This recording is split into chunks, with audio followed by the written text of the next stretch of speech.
Que bênção, irmãos, poder começar a semana dessa forma, louvando a Deus, declarando que é a essência da nossa vida, da nossa adoração. E a gente vai continuar esse momento de oração, de adoração agora aqui, através do estudo da Palavra de Deus, da ministração das suas verdades, que possa ser um momento que cause transformação nas nossas vidas também. Pai, eu te agradeço porque realmente, Senhor, o Senhor é o motivo maior da nossa adoração, Pai. Jesus Cristo é o nosso louvor a Ti, Senhor Deus, e faz com que isso venha do fundo da nossa alma. Transforma nosso ser, nosso entendimento nessa manhã, para cada dia mais sermos moldados no caráter do Teu Filho. É o que eu te peço em nome de Jesus. Amém.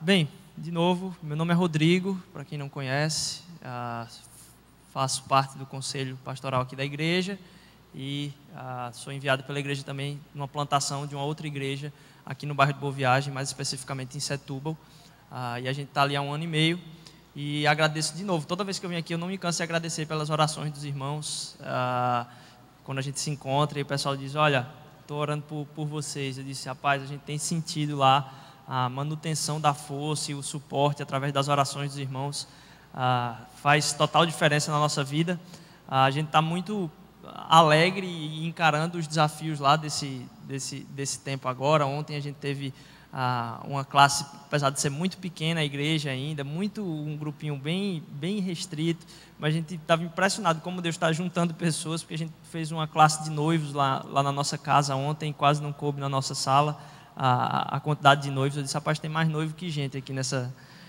igreja. A gente está tendo também amanhã a oportunidade de ter um culto de homens lá, a classe de batismo. Então tem sido muito bênção mesmo. E isso, com o suporte e todo o apoio dos irmãos, tem feito total diferença na nossa vida. Eu queria, deixa eu ver se eu consigo aqui abrir aqui essa figurinha.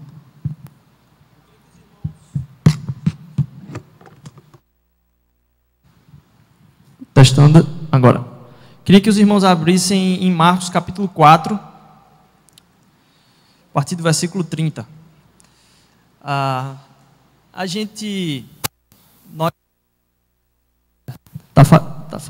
Ok? Nós, enquanto igreja, nós temos estudado esse mês, temos começado a estudar a respeito do caráter do Pai. E primeiro domingo a gente viu sobre o caráter amoroso do Pai, através do pastor Eliel. Semana passada a gente ouviu a respeito da dificuldade que a gente tem no perdão e como o Pai perdoa a nós também. A gente foi colocado aí no paradigma aí do filho mais velho, na parábola do filho pródigo ou dos dois filhos, parábola dos dois filhos. E aí hoje eu queria trazer o caráter, vamos dizer assim, do olhar do Pai. Como o Pai nos enxerga. Como é que esse olhar transforma nossa perspectiva a respeito de nós mesmos, mas mais importante, a respeito do nosso propósito de vida e o nosso olhar para os outros. E aí, usando uma figura um pouco interessante aí, talvez não diretamente clara nesse aspecto, que está lá em Marcos capítulo 4, versículo 30 a 34. Novamente, ele disse, com que compararemos o reino de Deus? Que parábola usaremos para descrevê-lo? É como um grão de mostarda, que quando planta é a menor semente de todas. No entanto, plantada, ela cresce e se torna a maior de todas as hortaliças, com ramos tão grandes que as aves do céu podem abrigar-se à sua sombra. Com muitas parábolas semelhantemente, Jesus lhes anunciava a palavra, tanto quanto podiam receber. Não lhes dizia nada sem usar alguma parábola. Quando, porém, estava a sós com seus discípulos, explicava-lhes tudo. E aí é interessante esse texto, porque assim, algumas histórias no Novo Testamento, elas se repetem em todos os evangelhos, como a gente chama, sinóticos, que é Mateus, Marcos e Lucas. Essa história é uma delas, ela se repete em todos eles. Você vai encontrar o mesmo texto nos 3 evangelhos. E quando eu me encontro com isso, não é que é mais importante, mas eu dou uma atenção maior. Eu disse, rapaz, poxa, 3 pessoas diferentes, em épocas diferentes, contextos diferentes, escreveram a mesma coisa e acharam importante, tendo ouvido aquela história de testemunhas, dizer, não, isso aqui merece estar lá na palavra, deixa eu escrever, eu presto um pouco mais de atenção. E aqui Jesus usa a figura do reino de Deus como sendo esse movimento de plantar. E eu estava pensando que Deus, Ele quer, Ele deseja que nós sejamos, é um desejo dEle, ou talvez a forma como Ele nos criou, que nós somos de alguma forma investidores. Eu disse, o que é que isso tem a ver com o texto, Rodrigo? Como é que Deus nos chamou a todos para sermos investidores? Tudo que a gente faz na vida é um investimento. Jesus usa várias vezes a figura do semear. E o semear, antes desse texto, ele estava usando a mesma figura, de semear. E o semear é uma figura muito própria do investimento. Você está colocando ali para brotar lá na frente.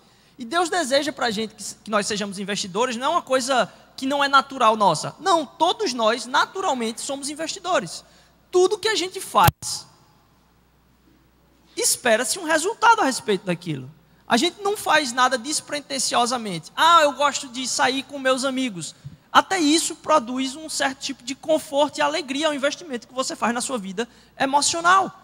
Tudo que a gente faz, de alguma forma, tem o significado de um investimento.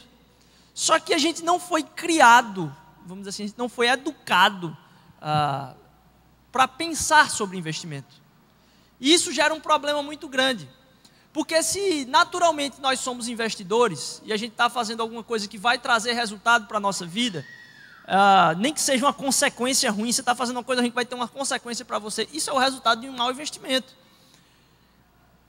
O problema é que, como a gente não é educado para investir, a gente entende o futuro e os resultados do futuro simplesmente como uma angústia. Então você é criado e diz, o que é que você vai ser quando crescer? Beleza, isso aí você está pensando lá na frente. Mas aí começa a chegar a fase da 5ª, 6ª, agora 7º ano, 8º ano, começam os professores na cabeça dos adolescentes. E aí, vai prestar vestibular para quê? Você vai se formar em quê? O que é que vai... E aí o adolescente começa a pensar a respeito do seu futuro, onde ele vai investir parte da sua vida, numa perspectiva de medo do que pode acontecer. Então a gente não é treinado para administrar investimento, nem para investir. A gente é ensinado a ter medo do futuro e se preparar para não ter o pior na nossa vida. É tanto que uma das cadeiras, talvez, que deveríamos ter na nossa escola e que a gente não tem, e que talvez tenha mais problemáticas para a nossa vivência profissional do que tudo que a gente estudou na nossa escola, é a administração financeira. Quantas pessoas hoje sofrem por causa de uma má administração financeira? Que é uma coisa que a gente nunca viu em escola nenhuma. Hoje talvez já tenham alguns cursos que podem estar inserindo isso. Mas a gente não tem isso na nossa vivência de crescimento, porque a gente não sabe lidar com dinheiro, a gente não sabe lidar com investimento. E a gente passa a ter uma perspectiva de como investir na vida da gente a partir dessa angústia do futuro. Eu vou fazer de tudo para não passar fome, talvez. É tanto que eu não sei de conta assim, quantos cursos a gente tem na universidade, nem a possibilidade de curso que ainda não surgiu, mas que tem gente aí já fazendo dinheiro aí com YouTube, porque tem muita gente fazendo dinheiro com YouTube e internet, mais do que as profissões. Então daqui a pouco vai ter um curso aí sobre YouTube, porque é uma profissão que está dando lucro. Mas existem profissões que não existem cursos hoje. E mesmo assim existem inúmeros cursos. E apesar disso, quando você pergunta numa classe de pessoas que está prestes a fazer vestibular, o que é que você escuta que elas vão fazer? Ou é engenharia, ou é direito, ou é medicina. Isso é um sinal.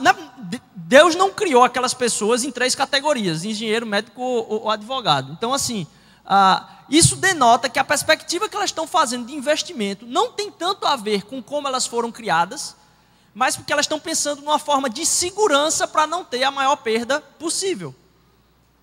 E a gente vive esse dilema com a nossa vida de fazer o mínimo para estar num lugar seguro, e a gente não entende como aquilo que a gente tem pode ser investido de uma forma a gerar mais resultados. Eu não estou falando aqui de uma perspectiva egoísta e nem financeira. Eu estou falando de uma perspectiva simplesmente de planejamento e um enxergar do futuro, não na perspectiva de medo e angústia. a gente não foi ensinado, então, a ter isso. Quantas carreiras foram destruídas, quantos casamentos indo para o espaço, só porque não temos, que a gente tem medo simplesmente do que pode acontecer e não se planeja no geral. E quando a gente passa, então, digamos, não é que ninguém investe, a gente investe. Mas quando a gente investe em nós mesmos. A única perspectiva de investimento que passa na nossa cabeça é falar sobre investimento a respeito de nós mesmos. Que curso ou concurso eu vou fazer, qual refeição eu vou fazer com a minha esposa, eu vou sair, que roupas eu vou ter, que televisão eu vou ter. Cada um na sua própria vida. E Deus chama a gente a ser investidor. Porque é a natureza nossa, a gente pensa no futuro, a gente quer administrar aquilo que vai acontecer no futuro de uma forma honrosa a Ele. E eu não estou falando aqui de novo de dinheiro, eu estou falando aqui de tempo, estou falando aqui de relacionamentos, estou falando aqui de perdão, estou falando aqui de tudo que requer o seu investimento. Porque se Nelson estava falando do Deus perdoador semana passada, pense num investimento que é duro de ser feito. É você perdoar alguém? Agora, o que é que vai gerar isso para a nossa vida, de frutos espirituais? Como isso vai abençoar? Mas a gente não quer saber do investimento. A gente está preocupado simplesmente com a nossa segurança, o que aquela pessoa pode fazer para mim no futuro. E a gente não pensa no óbvio de como as coisas funcionam espiritualmente, do que aquele investimento do perdão, mentalmente, o desgaste, você ter que realmente passar por cima do próprio orgulho. Isso é um investimento tremendo. E tudo na nossa vida gira em torno dessa perspectiva, não tem como fugir. Quando a gente fala em investimento, a gente pensa para nós e Deus nos chama a sonhar com investimento também na vida de outras pessoas. Essa é a diferença. Deus nos chama a sonhar com investimentos na vida de outras pessoas. É a diferença que vai fazer entre você doar um vestido que você tem em casa, pensando em se livrar, e você olhar para a vida de alguém e dizer, poxa, eu estou percebendo que aquela pessoa não está com condição hoje de fazer esse investimento. Eu quero investir na vida dela, porque eu sei que, nossa, vai abençoar demais. Vai abençoar demais ela. E ela vai ficar tão bonita usando isso aqui. Eu sei que ela vai se alegrar com isso. Essa é a diferença do se livrar do que está no guarda-roupa e olhar para outra pessoa e sonhar, enxergar o futuro não só a respeito de si mesmo. Então a gente tem a dificuldade de pensar em investimento. Quando a gente pensa em investimento, é sobre a nossa própria vida de uma maneira completamente egoísta. E a gente tem uma dificuldade muito grande de sonhar com nada além da nossa própria vida. Sonhar com a vida de outras pessoas. E se a gente não consegue entender e olhar para alguém e se alegrar com o futuro dela, como é que a gente está entendendo que os investimentos de Deus funcionam aqui na Terra? Que tipo de reino era esse? Porque ele usou a figura de uma semente, de um caroço, de um grão de mostarda, que é colocado ali e vai brotar. E acreditar e enxergar o futuro das outras pessoas, não enxergar só o nosso próprio umbigo, é um chamado que Deus tem para a nossa vida. É o olhar de amor de Jesus transferido para o nosso ser, de enxergar a restauração de vida de outras pessoas, de começar a sentar e conversar com pessoas que você talvez use aquela palavra sem noção, aquela pessoa sem noção, e a pessoa está falando um monte de besteira ali, e você está vendo aquela sua boca se mexendo, e aí Deus começa a dizer, Senhor, será que essa pessoa, o Senhor consegue trabalhar na vida dela? Porque eu sei que isso como ela vive, prejudica os próprios relacionamentos da vida dela. Nem eu estou aguentando aqui estar sentado na frente dela. Imagine alguém que não tem o Senhor Jesus Cristo para ter essa paciência que eu estou conseguindo ter aqui. O que é que o Senhor pode fazer através dessa vida dessa pessoa? Enxergar o futuro e os resultados desse futuro na vida de outras pessoas. Porque quem nós somos? Nós somos alguém em processo de restauração. E a gente costuma dizer isso lá na Mosaico, que esse é um dos pilares da igreja. Todo mundo aqui é enxergado como num processo de restauração, inclusive quem está com esse microfone na mão. Existem coisas que precisam ser restauradas e pode perguntar para minha esposa, se está duvidando de mim, pergunte para minha esposa. Você vai ver que tem muita coisa que ela vai dizer, rapaz, Deus ainda precisa trabalhar muito nesse cara, porque está muito distante daquilo que é o caráter de Cristo. E todos nós estamos nessa mesma caminhada. Então, quando a gente enxerga alguém tropeçando ou fazendo alguma besteira, a gente não olha para o erro. A gente enxerga a possibilidade de um continuar de restauração na vida das pessoas. Quando alguém que está aqui na frente, como a gente costuma falar, cai, o que é que se faz? A comunidade vem e trata, coloca para ser tratado, e não um apontar de dedos simplesmente, não a pessoa que estava sujeito àquilo acontecer, aquele que está de pé, cuidado que não caia, e agora a comunidade vai dizer, passa por um tempo aqui, a gente precisa cuidar de você, porque para você ter chegado nesse ponto aí, significa que você já estava caminhando sozinho há muito tempo, vamos tratar isso aqui, para um pouquinho, e a gente vai tratar isso como uma comunidade que está em restauração, porque todos nós estamos nesse processo. Lá em Efésios capítulo 4, versículo 32, vai dizer o seguinte: sejam bondosos e compassivos uns para os outros, perdoando-se mutuamente, assim como Deus perdoou vocês em Cristo.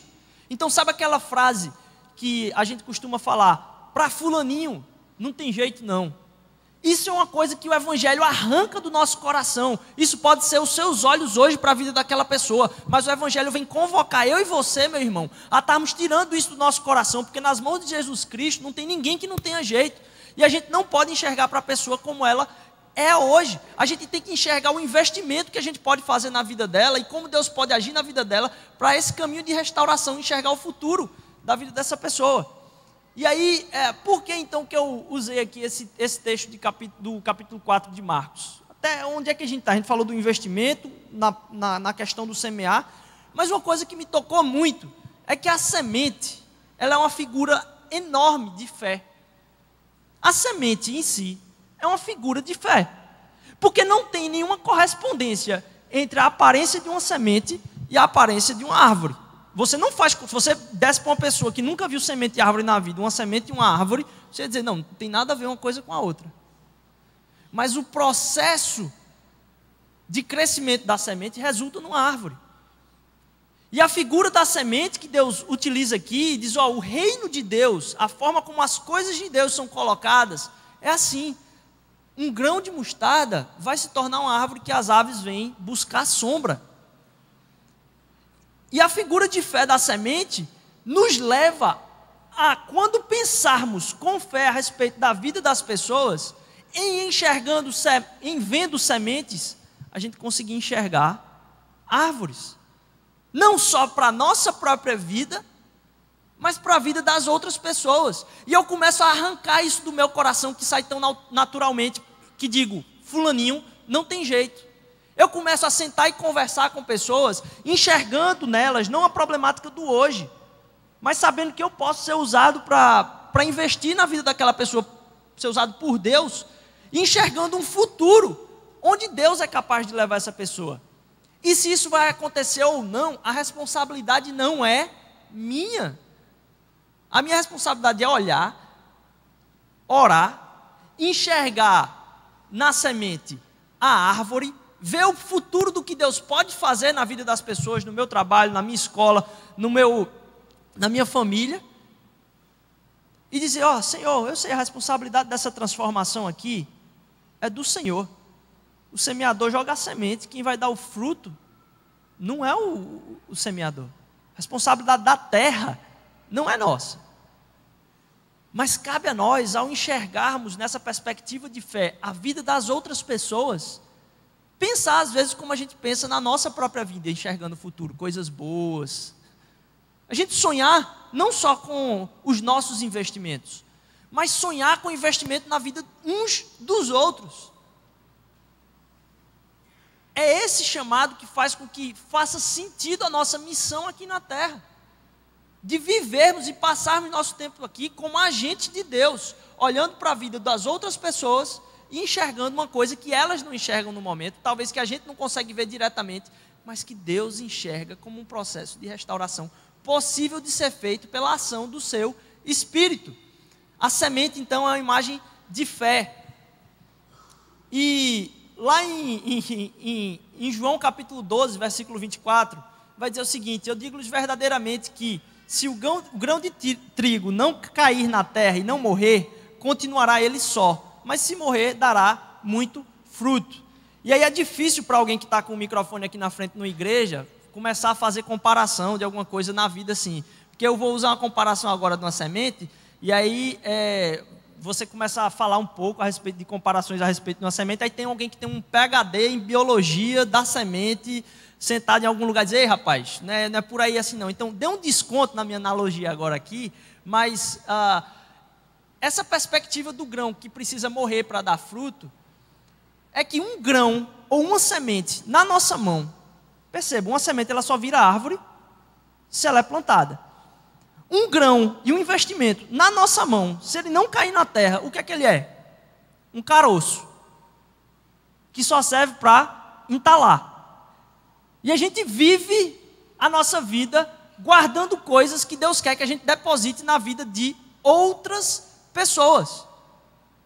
Quando Jesus fala a respeito do reino de Deus sendo colocado na terra como alguém que planta e a coisa cresce, a gente tem que entender que na nossa vida a gente precisa participar desse reino, fazendo esse reino dar frutos, e esse reino só dá frutos quando a gente deixa algumas coisas morrerem, esse investimento ser custoso para nós, porque pensar na vida de outras pessoas nos é muito, mas muito custoso, mas necessário, e um chamado de Deus.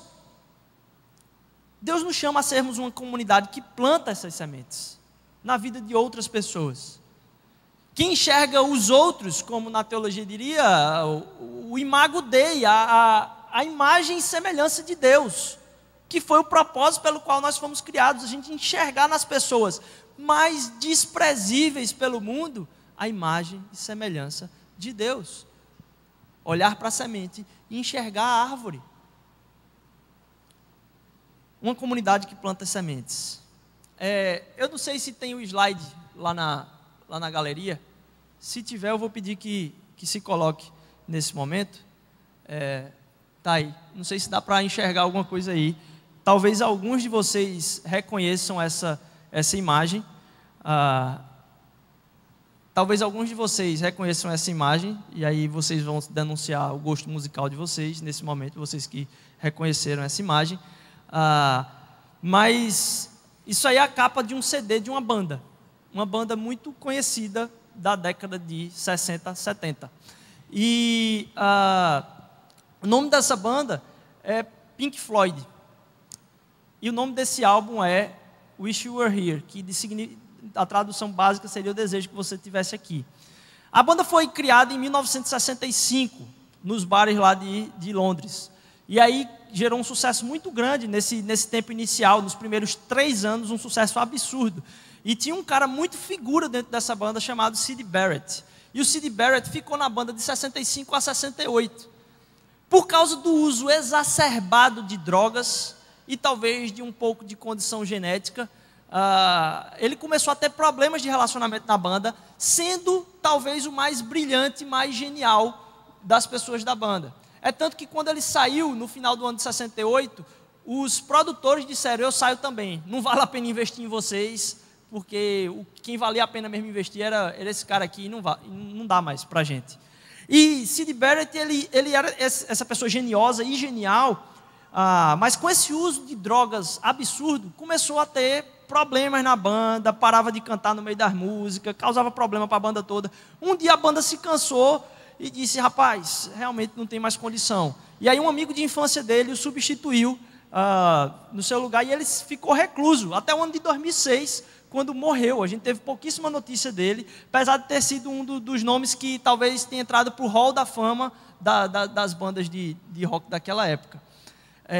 E esse álbum ele veio a ser assim, publicado no ano de 75, um pouco depois. E o nome do álbum é Eu Desejava que Você Estivesse Aqui. Uma homenagem ao próprio Syd Barrett, que saiu da banda, se perdeu, que não era mais reconhecido por eles. E a música inicial desse álbum, e aí deu um desconto também, porque é uma banda de rock. O nome do álbum, o nome da música, se fosse a tradução correta, seria Brilhe Seu Diamante Maluco, Perturbado. O álbum inteiro é uma homenagem a essa figura do Syd Barrett que foi perdida por eles. Talvez um amigo, uma pessoa muito querida. E a primeira música que eles escreveram foi essa aí, ó, brilha esse diamante, como sendo uma homenagem ao Syd Barrett, porque eles encontravam nele alguém que não tinha mais o olhar. Uma coisa fascinante é que todo mundo disse, depois desse uso de drogas, o cara ficou com um olhar opaco, assim, ninguém reconhecia o cara mais. E aí eu estava lendo a respeito dessa história e comecei a imaginar, e é interessante quando eles estavam gravando esse álbum, cantando essa música no estúdio, do nada, depois de quase 8 anos, o Syd Barrett entrou no estúdio e apareceu. E nos primeiros minutos eles não reconheceram o amigo antigo deles, de tão diferente que eles estavam. E é muito, assim, misterioso isso acontecer exatamente nesse momento. Mas uma coisa que me passou na cabeça, apesar de não ter nada a ver a princípio com o evangelho, essa história, uma coisa que me passou na cabeça é, poxa, ali tinha um grupo de amigos que estava olhando para o amigo perdido, não enxergando a capa dele ali e dizendo, poxa, como eu queria que você estivesse aqui, eu não enxergo mais você em você. Esse é o desejo do meu coração, é que você estivesse aqui, eu queria resgatar quem você realmente é. E como o texto dessa primeira música diz, eu queria que você brilhasse, porque eu sei que você é um diamante, mas hoje você não está vivendo como isso. E eu parei e disse, nossa, será que essa não é a perspectiva de Deus para todos nós? Em momentos mais difíceis da nossa vida, em momentos onde a gente precisa ser usado para olhar para as pessoas, não como quem elas parecem ser, mas no diamante que elas realmente são e não estão brilhando naquele momento.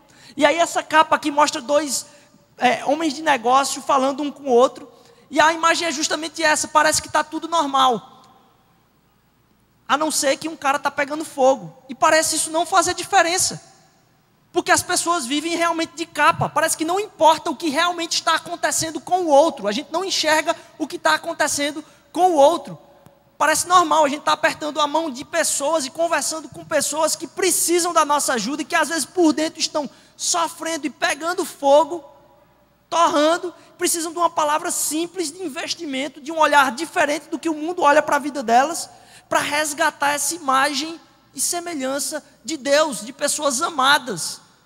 Então quando eu falo do caráter do pai, eu tenho que passar pela perspectiva de qual é o olho que esse pai tem com relação à minha própria vida e com relação à vida das pessoas. E se não é o meu papel também olhar para a vida das pessoas como o pai olha para mim. E por último, isso molda a nossa perspectiva de sonhos de esperança, de juízo e misericórdia. Lá em Salmo 147, versículo 3, vai dizer o seguinte, só Ele cura os de coração quebrantado e cuida das suas feridas. E Deus é um Deus justo, mas Deus é um Deus misericordioso. A quem cabe a justiça e o juízo? A Deus, mas Ele deixou um papel para nós. Talvez o que a Bíblia fala é que a gente pode coparticipar com Deus na fase do juízo final. Mas o nosso papel hoje é um papel de misericórdia, não de juízo. Nossa missão hoje no mundo é demonstrar o caráter misericordioso de Deus, assim como a misericórdia dele veio sobre a nossa vida. Só Ele cura os de coração quebrantado. A nossa perspectiva a respeito de quando a gente vê pessoas perdidas, que talvez a gente falaria, para isso aqui não tem jeito mais não, é uma perspectiva de juízo ou uma perspectiva de misericórdia? Porque a gente não pode clamar tanto pelo juízo de Deus, porque até o conselho dele é dizer assim, quando você for orar para Deus, diga assim, perdoa os meus pecados, assim como eu perdoo os dos outros. Se você está pedindo isso para Deus, e essa é a oração que Jesus pede que a gente faça para Deus, perdoa os meus pecados como eu perdoo os dos outros, devemos ter muito cuidado com essa perspectiva de misericórdia que a gente tem sobre a vida das outras pessoas. De olhar para os outros com um olhar de misericórdia. De novo, de enxergar na semente a árvore. O que Deus é capaz de fazer, não há limite para o seu poder. E não é nosso papel fazer esse juízo. Nosso papel é enxergar a misericórdia que Deus teve sobre a nossa própria vida e levar essa misericórdia para outras pessoas. Qual foi o olhar de Jesus sobre nós? Um olhar de misericórdia. Por que que eu e você devemos ter qualquer outro tipo de olhar sobre a vida das pessoas? Se Jesus não se cansa dos nossos erros, das nossas repetições de tropeçar o tempo inteiro, Por que a gente vai se cansar e enxergar para a pessoa hoje e não ver o que Deus pode fazer na vida dela? Que a gente tenha o mesmo olhar para a vida das pessoas com que Jesus nos enxerga semanalmente. Que a gente vem para cá, se arrepende, entrega nosso ser diante do seu altar, Ele restaura a nossa vida, da mesma forma que Ele pode restaurar a vida de qualquer um. Que a gente possa enxergar nos outros isso. A mensagem de Jesus do Evangelho é a proclamação da graça e a misericórdia sobre todos, incluindo nossa vida. De esperança e restauração, que pode acontecer ainda em nós. Porque Ele ainda enxerga esse diamante na nossa vida. E Ele nos pede que a gente enxergue isso na vida das outras pessoas. Se a igreja é o corpo de Cristo, uma das partes do corpo é o olho. E a gente precisa ser o olho de Cristo para o mundo. E as pessoas precisam, ao olhar para nós, enxergar o olhar do Pai, de um caráter de restauração, de vislumbrar aquilo que pode ser e não o que é, de resgate à natureza original. Que nós possamos, durante a nossa semana, sermos olhos de Cristo para a vida das pessoas. Que as pessoas, ao se encontrarem conosco, possam enxergar um olhar misericordioso, que olha para elas não por quem elas são, mas que olha para elas pensando no investimento de Deus na vida delas. Porque nós somos investidores, não só da nossa própria vida, mas principalmente de sonharmos o futuro das outras pessoas e vermos o reino de Deus frutificar através da nossa vida e através do nosso testemunho. Amém? Deus nos abençoe. Senhor Deus, eu te agradeço, Pai, porque a Tua palavra ela é sempre vive e eficaz, Senhor Deus. Ela vai lá no fundo do nosso coração, ela restaura, Senhor Deus. Que hoje possa causar uma esperança cada vez maior, Senhor Deus, a respeito do Teu agir na nossa vida, Senhor Deus, a coisas que Tu estás trabalhando e nos relembrando que o Teu olhar para nós, Senhor Deus, é o olhar de quem enxerga, Pai, aquilo que brilha, Senhor Deus, aquilo que precisa ser restaurado, Senhor Deus, e aquilo que sempre pode ser, Senhor Deus, porque para Ti nada é impossível, Pai. Nos lembra também, Senhor, de olhar para as pessoas na perspectiva da Tua misericórdia, na perspectiva da Tua restauração, do Teu renovo, que a gente possa ser os Teus olhos, Senhor Deus, para a vida das pessoas também, Pai. Que nossa vida possa ser não apenas de investimento em nós, Senhor Deus, mas no Teu reino, na vida de outras pessoas. Nos ajuda a enxergar os Teus sonhos para a vida delas, Senhor Deus, e não ficar travados simplesmente nos sonhos da nossa vida para a gente, Pai. É o que eu te peço em nome de Jesus, amém.